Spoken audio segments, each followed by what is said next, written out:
Store-bought cereals will kill you, and here's why. Alert for you tonight. A harmful pesticide used on wheat and oat products is turning up in popular breakfast items. That's right. My kids eat some of these things. No. Reporter Teresa Priolo tells us that chemical has already been found to cause reproductive problems in animals.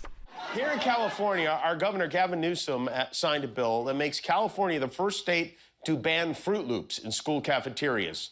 Fruit Loops, the cereal, contains additives and dyes that have been linked to hyperactivity and ADHD. Chlormequat has been found in oat-based foods, including popular breakfast foods like Cheerios and Quaker Oats. Instead of feeding your children garbage, make your own cereal at home that's actually healthy.